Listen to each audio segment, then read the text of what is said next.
Hey, welcome back. This is Newbies to Movies, and I'm Justin. And this week we have a special guest on, Mr. Mason, regularly occurring guest. Thanks for having me back.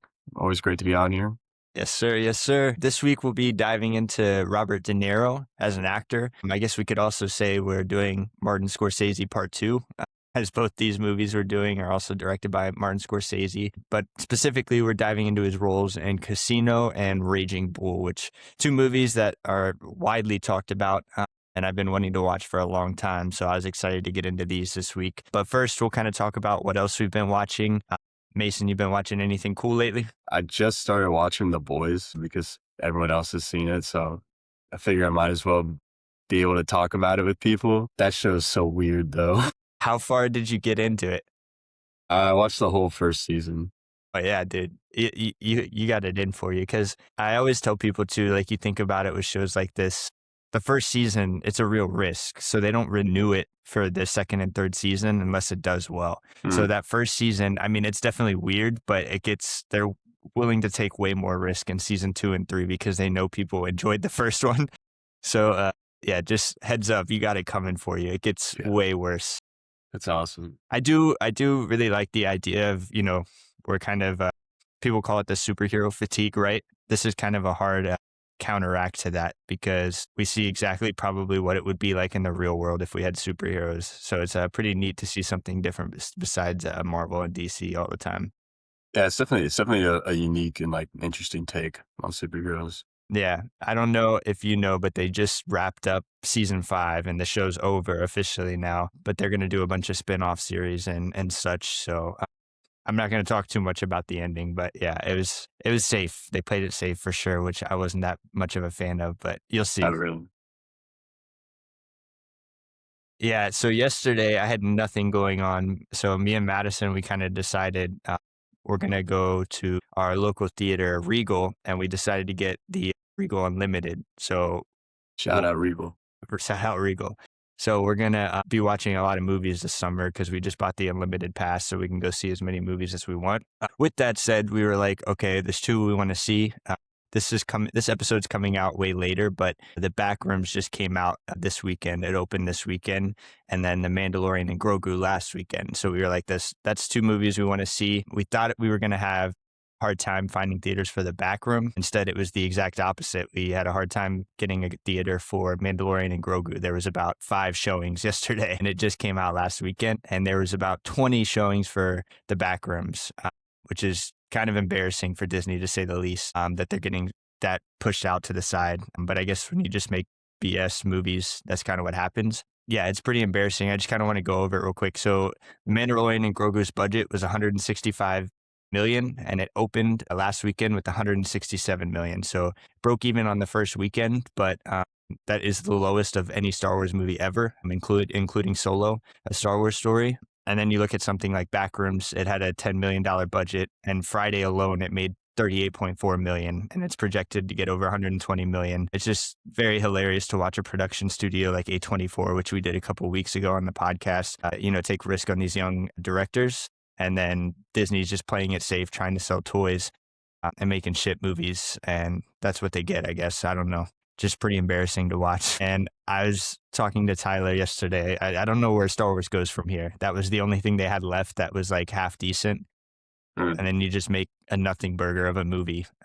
I told Tyler, I was like, I can't even spoil it for you because nothing happened in the movie. Like, I could tell you exactly what happened and you'd be like, that's it? Like, there was just nothing to it. There was no stakes. There was no real plot development. It just felt like 3 episodes of the Mandalorian TV show that they crammed together. So I would go watch it, but I'd watch it just to be like, yeah, I just wasted 2 hours of my life that I'm not getting back. But Backrooms was really good. I don't want to sound like a Debbie Downer. Backrooms was super enjoyable. I thought I'm a big hater on horror movies because they don't develop characters that well, but they definitely did in this movie, and it really showed, and with great acting as well. So definitely recommend that one. That's surprising to me because I honestly was not even going to consider watching The Backrooms because it's like we're making a movie about like an internet meme. Yeah. Like, what are we doing? I mean, if you're saying it's that good, then I'll definitely consider watching it.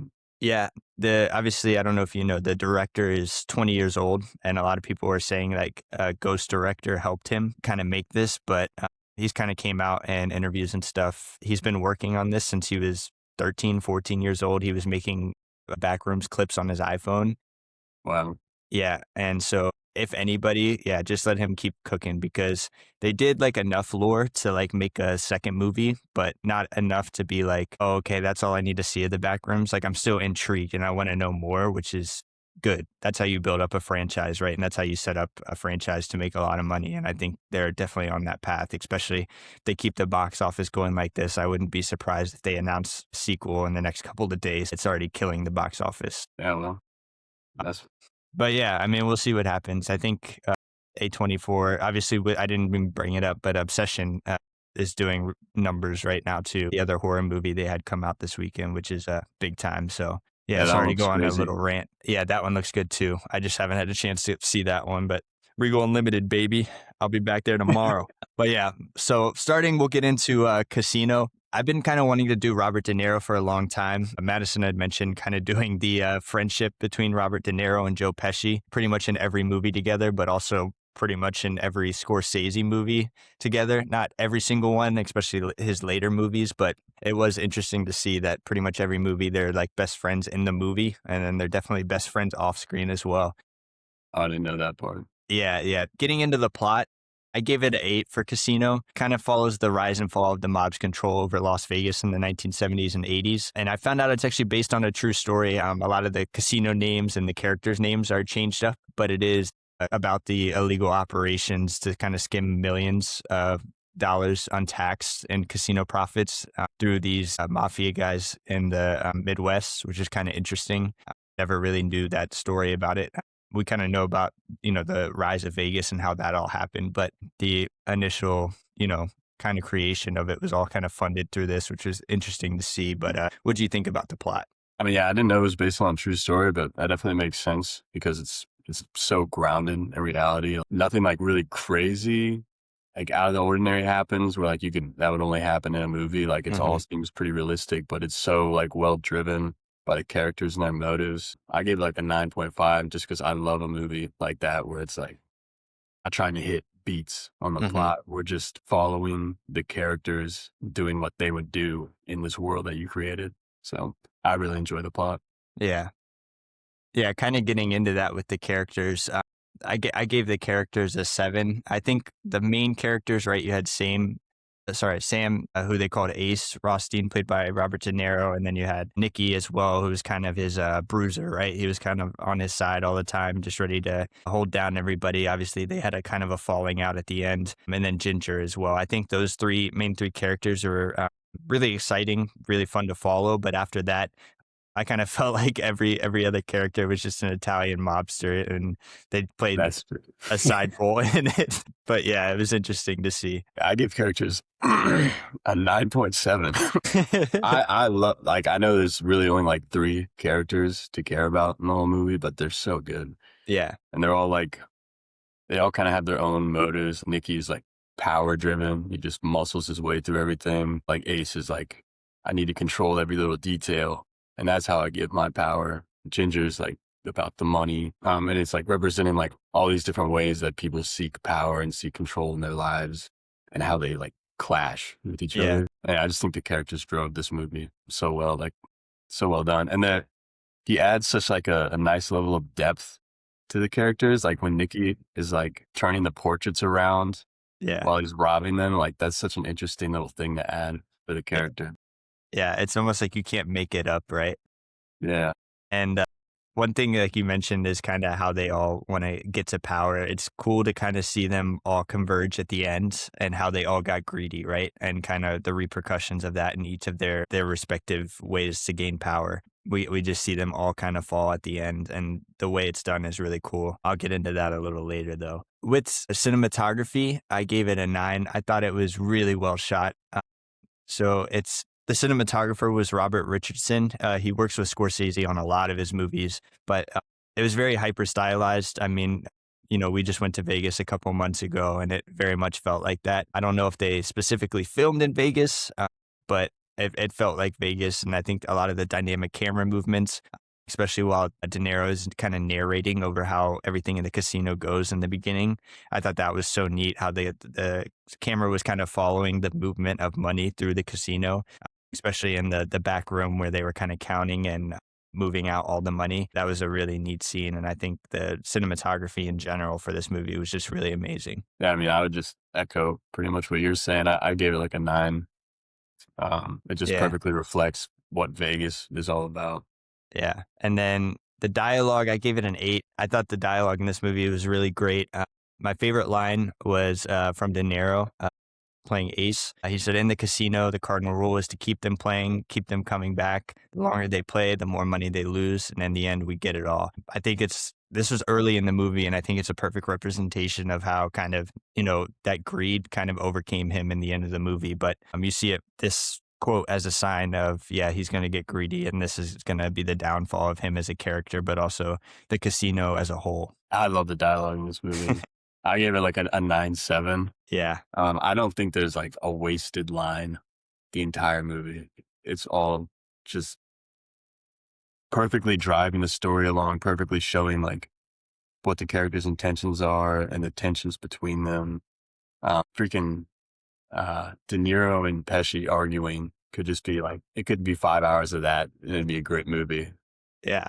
Pesci is always like, I feel like he's always playing this like outlandish, like spiraling character who's just going to throw a fit all the time. And I think of the scene when they were in the country club and the banker came to talk to them, and Pesci was just straight up threatening the guy who has all of his money, and you just see him spiraling out of control so fast. And the banker's just sitting there like shitting his pants. He doesn't know what's going on. Yeah, but they're always so great together. Getting into set design, I gave it a 9. I thought it was pretty well done. So I was kind of reading about it. The Tangiers Casino is a fictional place, obviously, but Scorsese talked about how it served as a visual metaphor for the characters itself. Just kind of the environment being so sporadic and always stuff going on, as we see. Sam Ace, he's kind of always standing in the middle of the casino watching the tables. He's very calculated about everything that goes on there. And so everything around him is always super fast moving as well, which makes perfect sense, right? He's clearly a really smart guy. He just kind of let greed get the best of him. Yeah, I give set design an 8.5. It's done well.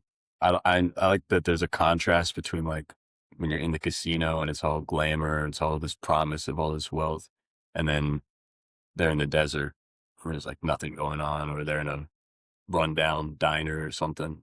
I thought it was done well. Yeah, I thought it was cool to point out too, like in the movie, I know this is more costume design and everything. Everybody was all dressed up in Vegas back then. And he kind of talks about that in the end, about how Vegas just became this corporate sanitized playground, but and now everybody just like vacations there, but before it used to be like a real business environment, which is just kind of crazy to see the contrast. And I think they showed that really well at the end of the movie as well.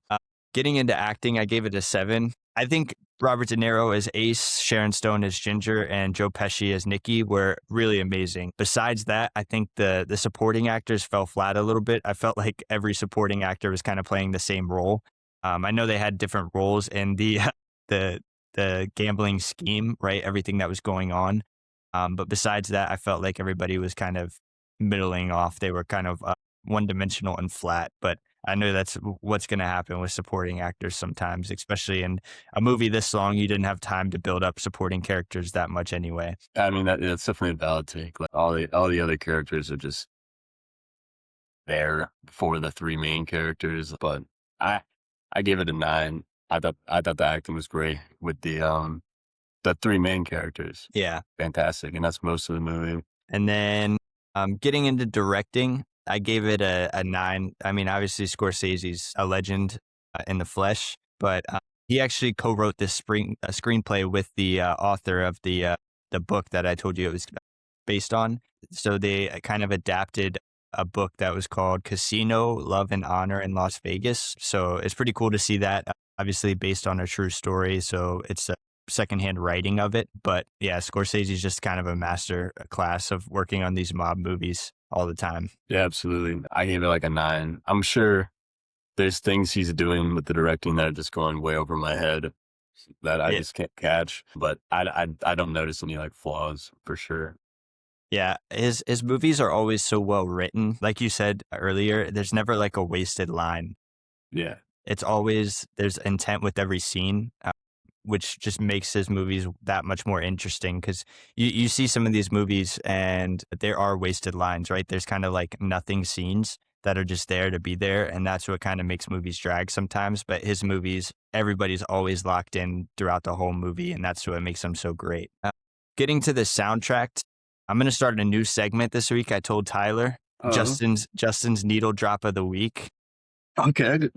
This movie, when House of the Rising Sun came on, when everybody's getting offed, that was so well done and so well placed. I feel like, kind of like I was talking about earlier, you see the characters' greed stacking up, and then kind of the repercussions of what happens to all of them. Obviously, Ginger ODs with all her cash that she spent in literally a week. I think it was like $20 million or something like that in a week. Obviously, Nikki gets offed by his gangsters for, I don't know if he necessarily ratted on them, but they kill him and his brother and bury them right there in the middle of a cornfield. And he thought he was meeting them on good intent. And then, yeah, obviously we see Sam kind of go into hiding, but then somebody tries to blow up his car and he narrowly escapes based on the manufacturer of his vehicle putting in a metal plate in right where the bomb was. So it kind of helped block it off. But obviously he still feels not that safe. I think playing that song there was just really well done. And I think that would be my needle drop for this week. Yeah, it's a great song for Yeah. that part of the movie. Like, just perfect choice. I love the soundtrack of this movie. There's a lot of blues, a lot of Rolling Stones, Yep. just great songs. I think they played Give Me Shelter by the Stones too, right? Yeah, that was a good one too. Definitely it fits that vibe and that time period for sure. Getting into the themes of this movie, definitely a lot you could dive into here with those main three characters. Mainly though, unchecked greed, right? They all got greedy and that's kind of what led to their own self-destruction, but also the erosion of relationships built on very bad foundations, right? The relationship between Nikki and Sam wasn't always that great. They were kind of partners, but it was never built on like a strong foundation. They just kind of knew each other from back home. Same with Sam and Ginger. She never loved him in the first place. So starting out a marriage and having kids like that is probably not the best idea. But also Sam's relationship with the mob in the Midwest, they never really talked to each other. They never really met. It was just kind of a no dialogue relationship. So that was again a bad foundation with no real communication in it, and we kind of see how all that led to a really bad situation. Yeah, it's definitely a huge part. That's like strikingly obvious in the marriage, Hmm. just because like they both know from the get go what they're getting into, and then it goes exactly as you expect from the beginning of it. And then just like all these characters trying to get control Hmm. over their lives through different means, but then they don't control themselves as they're doing it, and so they kind of like just ruin. I mean, like they say many times in the movie, like they had a good thing going, and then it Yeah, all gets ruined because they couldn't like just enjoy that, or they always had to look for more. exactly. That greed kind of just ate up everybody. The other one I'd mention too is Ginger's relationship with her pimp, Lester. She obviously that's not a great foundational relationship, but she always kept going back to him for some reason. And that kind of led to her downfall and his downfall as well. Finally, getting into the editing, I gave it a 9. I thought it was really well done. Very high stakes shots of Vegas, which was really cool. And the editor, Schoonmaker, won an Academy Award nomination for Best Film Editing on her work. So I thought it was really well done. I think that everything was pieced together well. And one thing I'd say about Scorsese films is he always puts everything in order really well. I think it was interesting to have the opening scene of De Niro's car blowing up. So the whole movie, we're sitting there thinking, oh, he's going to die, right?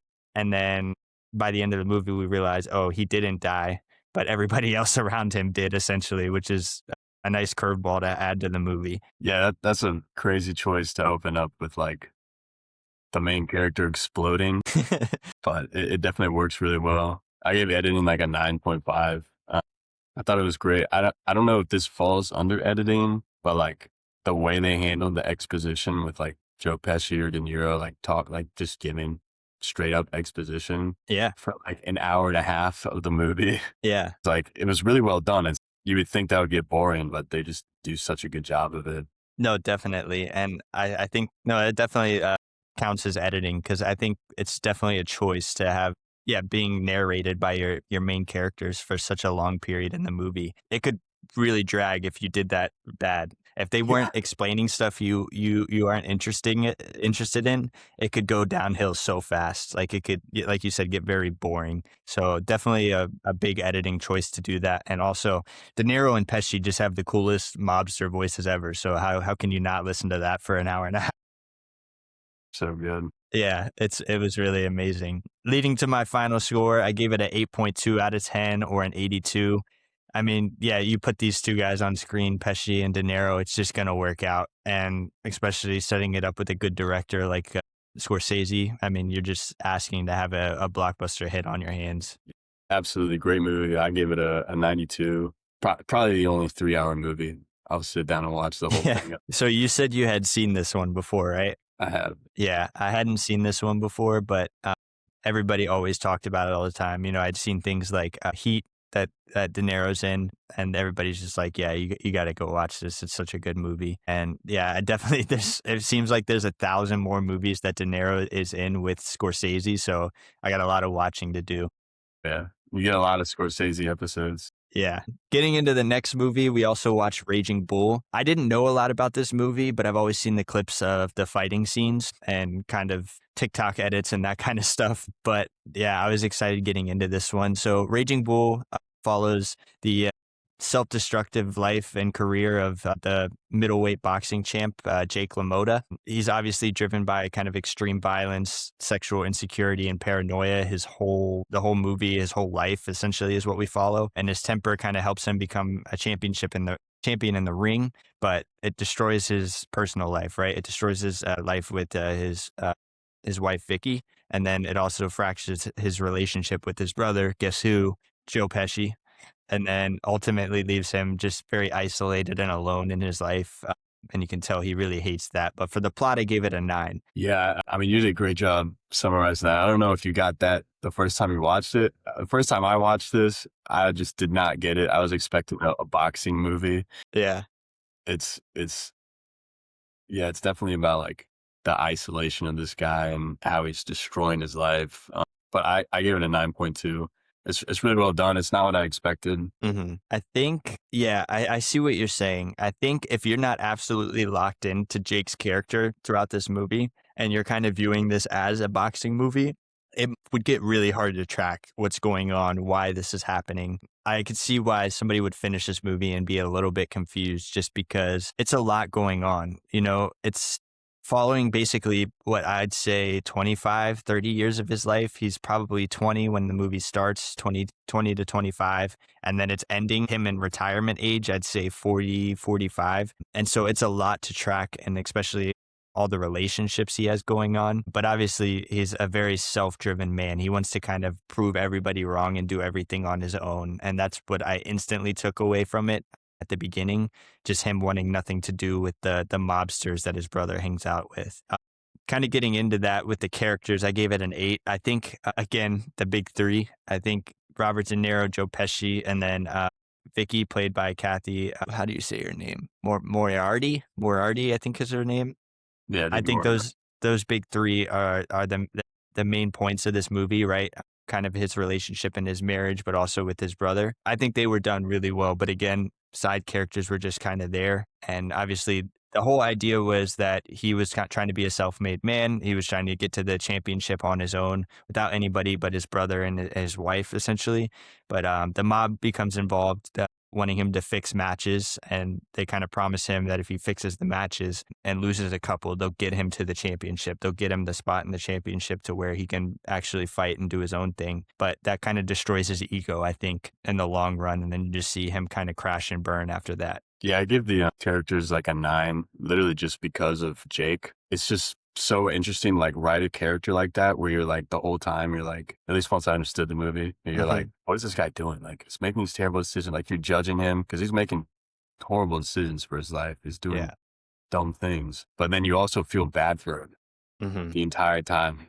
It's like, it's a very like human character. Where it's Yeah. like he's just a guy trying to like figure out his life with what he has given, and he's screwing up in a lot of ways, but you can't help but like feel sorry for him sometimes. Especially like late stage, right? We see him obviously beating up his wife. He tries to fight his brother because he thinks he slept with her, but it's all just in his head. We know none Yeah. of this has actually happened. He's just so paranoid and so ego driven, I guess. But at the same time, we're kind of looking at him like, hey, man, we're supposed to be rooting for you, right? You think about stuff like I know it's a boxing movie too, but you think about stuff like Rocky. Even in Rocky's lowest points, we're supposed to be rooting for him. But then we see something like this and he's just doing really bad things and it's hard to like root for this guy. But for some reason you keep going back to like, we believe in this guy. Like we saw in the beginning of the movie, he's kind of a come from nothing underdog. We're supposed to be rooting from it for this guy. And it's just hard to with the decisions he's making. Sometimes it's tough. Getting into the cinematography, I gave it a 10. I think this was so well done. And the choice to do black and white for that era, you know, that I would say, if I had to guess, 1930s, 1940s era of the United States, I think it was so well done. From the camera shots, obviously choosing to do black and white, more set design and costume design, but obviously everybody's clothes very much reflected that era. I think the ring shots in the beginning, the first couple fights he had, the boxing looked terrible, and I was like, oh God, this is going to show like through the whole movie. But then I think it was his final fight with Sugar Ray in the championship bout. That was such an amazing fight to watch. And I think it was so well shot for that time period. It was just kind of crazy to see it done like that. They had a couple panning shots where they would kind of zoom in on their faces as the boxers were fighting. And I just thought that looked so amazing. Yeah, the fighting scenes were crazy. Yeah. They were so all over like definitely the first ones. I was like, this is a little cheesy. I'm not gonna lie. Yeah. Just like the sound effects and the blood like shooting in like perfect tube. Yeah. Like, that was kind of crazy, but I think whatever he's doing with that is just going over my head because everything else in this movie is so like meticulously done to like add to this feeling of paranoia and isolation that Yeah. you're supposed to feel with Jake. And also this like that last fight scene where he's like getting washed in his own blood and there's like Yeah. all this like Christian symbolism Hmm. before he just like accepts this beating from Yeah. Sugar Ray.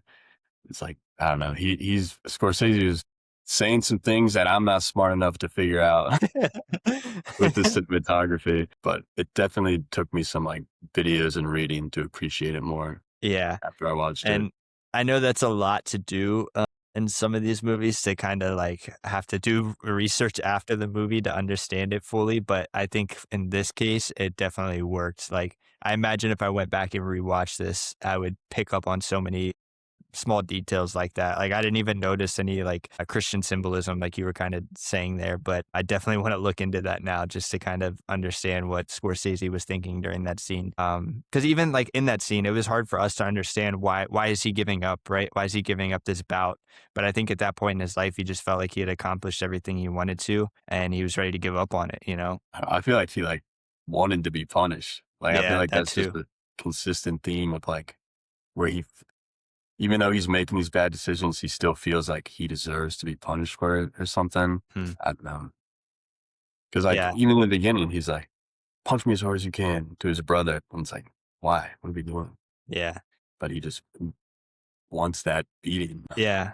Getting into that, that's actually, I think, one of the better scenes in this movie. Dialogue wise, I gave it an 8. My favorite line is when he was locked up in the prison cell and he's just sitting there punching the wall, beating his head on the wall. He's like, I'm not an animal. I'm not an animal. Why are they doing this to me? I'm not an animal. I'm not an animal. But then he kind of accepts it right after, which I think you were getting into is kind of how he feels like he should be punished. But I don't think he thinks he's a bad person. He's just done some bad things. And that's kind of why he feels like he needs to be punished, but maybe not locked in jail for whatever reason. But yeah, dialogue, I gave it an 8. I think there were some really, really quotable lines throughout this whole movie, and I think it was done really well. Again, those scenes with De Niro and Pesci just sitting in a room arguing with each other, it's just a masterclass. You It's could so watch it good. for hours. They have like the best fight chemistry. Yeah, for real. And I think about the scene too where he's accusing him of, sleeping with his wife. And he's like, I'm not going to answer that question. And it's not because he did it. It's just because he's like, I'm your brother. I would never do something like that to you? Why are you going to sit here and harass me?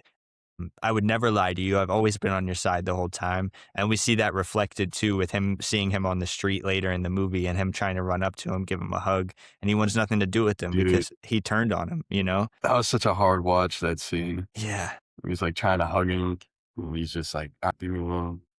Ah, it's so awkward. But that scene where he's in the jail cell punching the wall, that was very powerful. Which one were we just doing? I'm sorry.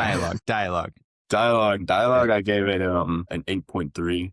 It's just, it's very natural. Yeah. It never feels like the characters are just talking. But yeah, when he's repeating these questions, like, it's pretty interesting as a boxer. Mhm. He's repetitively throwing punches in the ring, but then he's also like, every time he's antagonizing his family, it's repeated questions over and over again. So Yeah. it's like almost kind of like a Verbal punch.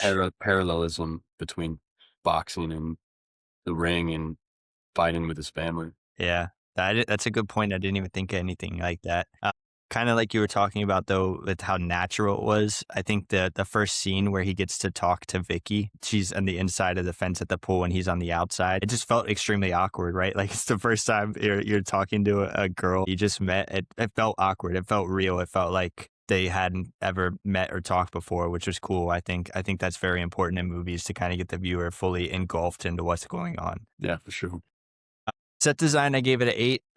Funny enough, I read again, Scorsese and his team really wanted to lay into the psychological state of Jake, and they kind of used the scenes, and I think the scenes in the ring, especially that last fight with Sugar Ray, was very interesting. I guess they started shifting ring sizes for different fights to make his mind basically feel more contained and pressurized, or kind of more open and free, as we see with him through the movie. So I wouldn't have even noticed, but the rings were smaller for some fights depending on where his kind of personal life was at during the movie as well, which is such a neat thing and something you wouldn't even notice until you read about it. Yeah, that's cool. I definitely did not notice that. I think what I noticed more about the set design, like more so than the actual sets themselves, was just like the character placement. How a lot of times Jake is by himself and everyone else is over talking, and he's just completely in his own head and in his own world, like not seeing the reality of it, of what's actually going on, just feeling isolated. So I thought that was well done. Yeah, it definitely was. And I mean, a lot of times they wanted to be talking to him too, but his ego wouldn't let him go talk to other people and get help from anybody else. I think that was a big thing for him too. He just wanted to do everything on his own. But, eventually, I guess being that alone and that isolated will catch up to you, which I guess, we seen it do. Getting into acting, De Niro won the Academy Award for Best Actor for this role. I think it was a huge deal. But also Joe Pesci, this is kind of a breakout role for him. This is one of the early ones they did with Scorsese. And obviously they kept doing it down the road, which it worked. So yeah, why would you ever quit? But I think the main three had some really good acting. I think Vicky did really well too, especially those scenes where she was kind of stoic about Jake. He'd be yelling and screaming at her, and she's just kind of sitting there with a blank face, just because it really makes you feel like she's been through it before. She's kind of expected it this way. And she was very calm when everything with him was just absolutely crazy. Yeah, dude, that definitely tracks that De Niro won the award for this, because Yeah. that's an outstanding performance. Going in thinking it was going to be a boxing movie, I was not prepared for the kind of movie it was going to be. And I think just his acting being at that level was what really kept me engaged the first watch. He's incredible. Yeah, I gotta tell you, I watched another one this week, Scorsese and De Niro. I watched Taxi Driver, and I think if you liked this movie, you would really like Taxi Driver as well. A very similar acting from him, just in the sense that his character is very different, and you have to really pick up on his acting to see how the character's feeling. It's not explained a lot how Jake is feeling in this movie, right? It's not narrated over or anything like that, like we've seen in Casino. This is very much, you have to pick up the acting cues as well as the body language, right, to figure out how Jake's feeling, or the camera, like we talked about him being so isolated all the time. Taxi Driver, it's a very similar situation. He's very different. I'll say that. And I definitely recommend that one as well. Getting into directing, I gave it an 8. Obviously, it's widely considered a masterpiece for the new Hollywood era. Some people will call this one of the greatest movies of all time. There's definitely a fan base for this one. And I think Scorsese's vision for this turned out pretty immaculate. Turning a boxing movie, which most people would think about, I thought was about the sport of boxing, into a very profound character arc through the telling of Jake LaMotta. I can't pronounce his last name, but LaMotta. I think it was really well done, telling of a tragedy, basically. I think it was, really cool. For sure, tragedy. It's interesting that like both of these movies are both tragedies. I definitely saw a lot of parallels between how like Scorsese was directing these. Both movies had a line that was like, "You're giving me a bunch of answers, but you're not giving me the right answer." Yeah. I thought it was interesting that was in like both movies. But I give directing like a 9. I read that Scorsese was like really not empathizing, but like he was relating to the story of Jake as he was directing this, because he had just had like New York was like a box office failure or something. It wasn't received well. So he was feeling like down on himself and felt like he wasn't making the best decisions. And so it's interesting to think that how much was he trying to tell this story, and then how much was he trying to put his own story into this movie. So I think that probably added to like how well he executed what he's trying to do with this movie.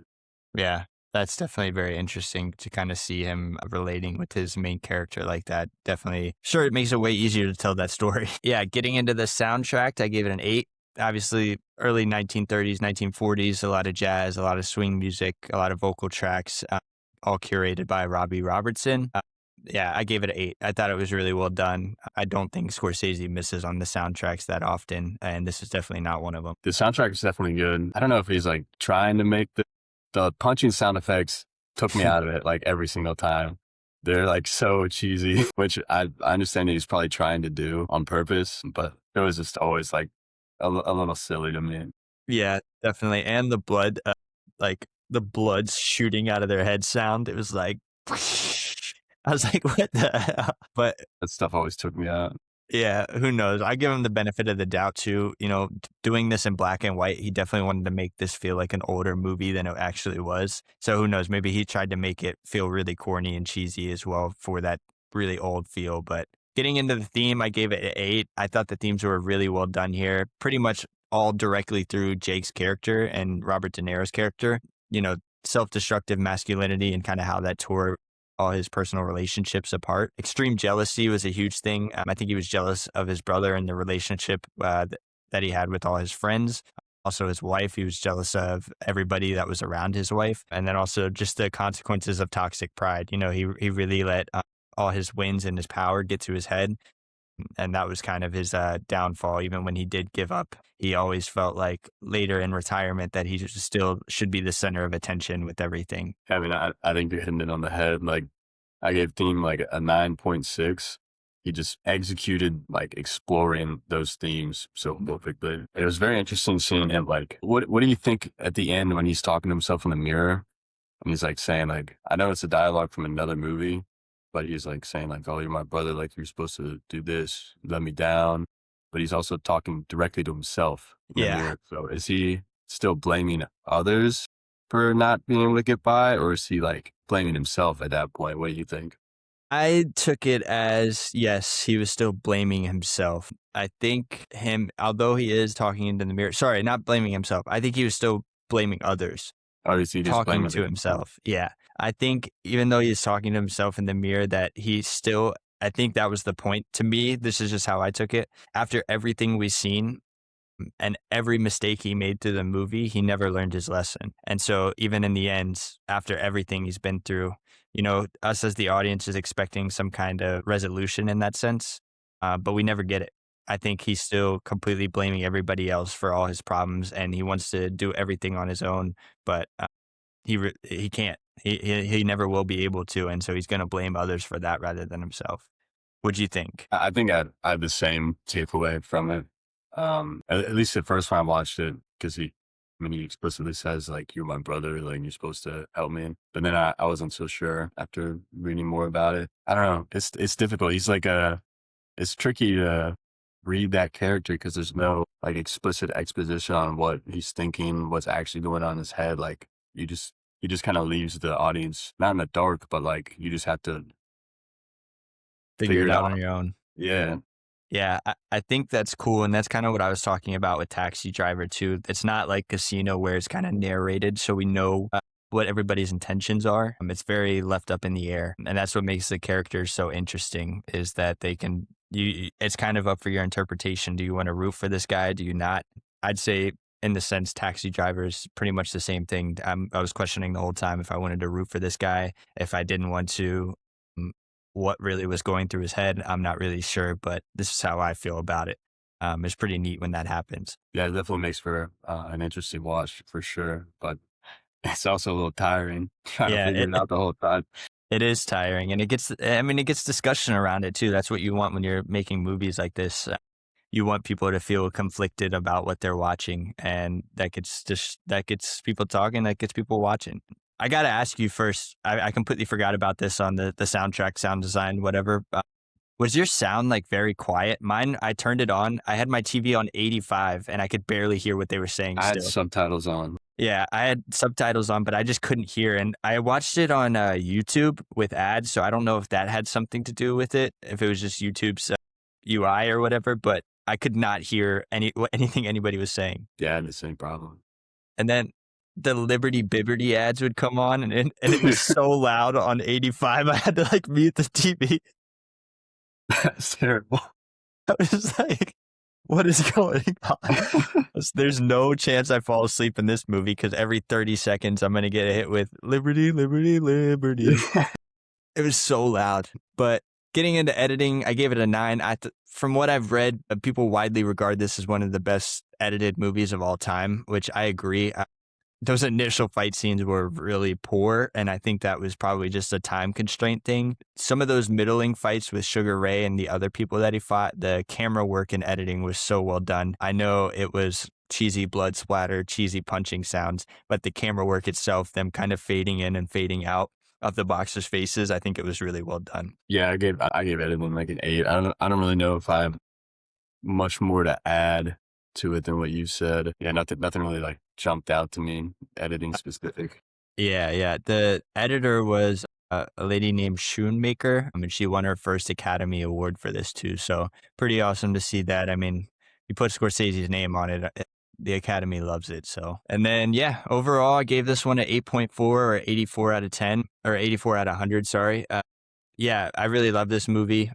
Definitely lived up to the expectation. Not exactly what I was expecting. I was expecting like a Rocky or Creed style boxing film, but this definitely was way more involved character wise than any of those kind of cliche boxing films, which I enjoyed. I think it's cool to kind of tell this egotistical character story through the lens of a sports professional, which is pretty neat. I give it a 85. I definitely would have given it lower just after my first initial watch. I think because I was expecting something completely different. But I think the fact that like rewatching it and like looking into it some more, adding value to it, like that there's more to the movie than just the initial watch, I think says a lot about like how well done. Yeah, definitely for sure. And it just makes me want to watch more De Niro movies, Pesci movies, Scorsese movies.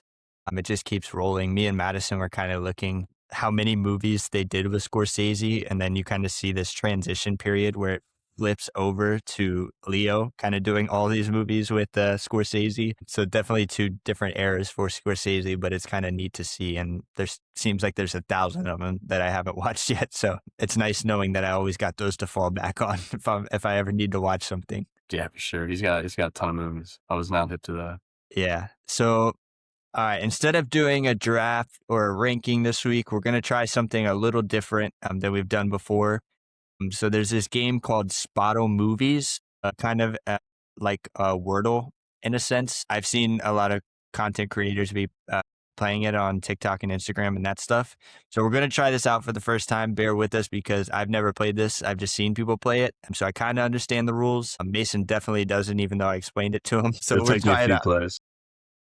We'll try it out here. So let me share my screen. So essentially the idea is going to be that it's like Wordle, but we're guessing a movie. So we're going to guess a first movie and it's going to give us the information. Okay, cool. So essentially we'll guess the first movie. Green will be exactly correct. Gold will be close and gray is no match. So we can use a variety of hints, right? The year the movie came out, the genre of the movie, the box office, the studio, what it was rated, the overall score, directors, actors, anything we can really grasp onto to try to get close to the movie. So we have 10 tries. Let's hit play here and see how we start. Do we want to start with like Raging Bull? Something that we've seen this week. I think it's Meet the Fockers or Meet the Parents? Meet the Parents. The best Robert De Niro movie. All right. I know he's in Meet the Fockers as well, but we'll do Meet the Parents. Okay, it's a romance. A horrible play. And that's it. Oh, we need Tyler. So the absolute only thing we got was romance on our first guess, which is pretty crazy. We don't have Tyler. We didn't even get anything else close. I figured, box office might help, or I'm assuming it's probably PG. If it's not PG-13, I don't know many romance movies that are rated R unless it's like 50 Shades of Grey or something. When did The Notebook come out after 2000? It's going to be right or around that. It's got to be somewhere around that. Oh, but we can do The Notebook. The Notebook, look at the score though. It's under 67. And the box office is higher. So it made a lot of money. A very popular movie. Yeah. But not well received. Dude, this is going to be a lot. Hold on. Let's think here. And it's not a rom-com because 50 Shades. You want to do 50 Shades? That's that's actually not a bad guess because the idea here is that it made a lot of money, but it wasn't well received probably with critics. All right. 50 Shades of Grey. Yeah. Bang! From 3. Bang! I was expecting this segment to take that much longer. Oh no, it's showing us the trailer. Oh no. Could you hear the sound of that? It was loud. I can't believe we hit that on the second try. I was expecting this segment to be way longer. No. All right, well, we'll have to try that again another week. That was kind of crazy. We had it right on because I knew if it was romance, it had to be something kind of dark because the comedy was also off on Meet the Parents. Yeah. Well, I guess that's it. I thought we were going to be here another 20 minutes. Sorry, guys. We were just too good. All right, cool. All right. Well, thanks for coming on, Mason. We'll definitely have you on a lot, obviously, seeing that Tyler's gone. But yeah. Yeah, of course. Thanks for having me. It was fun. Maybe we'll do a De Niro part 2, Scorsese part 2, Joe Pesci part 1. We'll watch some more of these. For sure. All right, man. I'll see you. Thanks for watching, guys.